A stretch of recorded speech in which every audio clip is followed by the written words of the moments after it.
A crumbling economy, an international energy crisis, crisis in the Middle East, a failing healthcare system. These are just a few of the current issues that the upcoming generation must face. Yet despite the gravity of these ever-growing problems, there's one that weighs heavier on every young person's shoulders: the skyrocketing cost of higher education.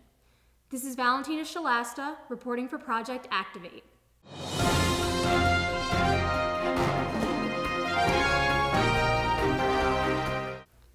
Financing an education has never been easy or fiscally reasonable. Since the first student financial aid systems put into place by the federal government in the 1960s, education has always been costly.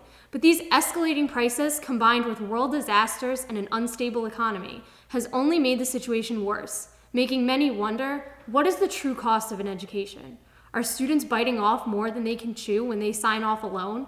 And what do these obscene costs mean for future generations of students? Reporter Amanda Rivera has the answers to these questions, and many more. Now, it's one thing to listen to politicians, school officials, and even parents complain about how outrageous the price of education has become. But what about the students? What about those young people already signing away a huge portion of income they haven't even seen yet to pay for an education that may not even get them a job in the field of their choice? So we decided to hear it straight from the students themselves. I'm here today with Shawnee, who is a sophomore here at Sacred Heart University. The question I'm asking her today is, how much do you owe in student loans? About $15,000. I owe about $40,000. Currently I don't owe any student loans. My father works in sales and he works on commission, and they have a deal with his company that with whatever he makes, commission, they use that towards my college. So I'm one of the lucky ones who do not have any loans currently. Probably half of my high school, couldn't afford like private or a public school, so they had to go like community college to like get more money and then eventually transfer to a public or a private school. And I wouldn't want to be in that same position as them, and I'm fortunate to be going to that school. It's hard because my sister actually graduated from Southern and her credit is like shot. So I think it's ridiculous how much that we have to pay, and you have to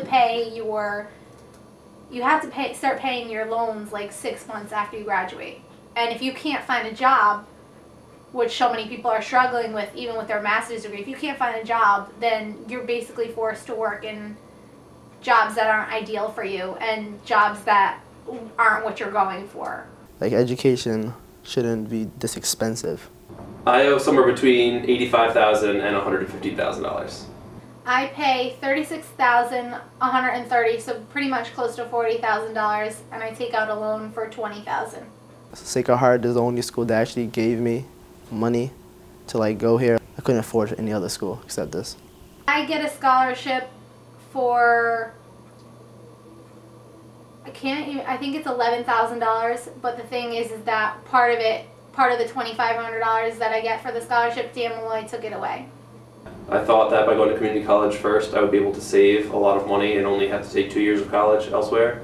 So I did save a little bit of money there, but then coming to a $40,000 plus, university, it didn't really end up saving me all that much money. Without my scholarship that Sacred Heart provided for me, I wouldn't be going to college at all. I'll probably be going to community college or working.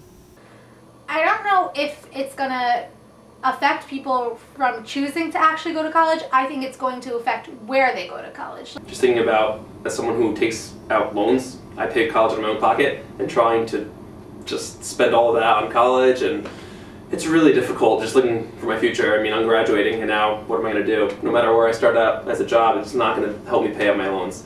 Rent, loans, gas. How am I supposed to survive? It's going to be really difficult. I might end up like most people going back home just because I can't afford my loans.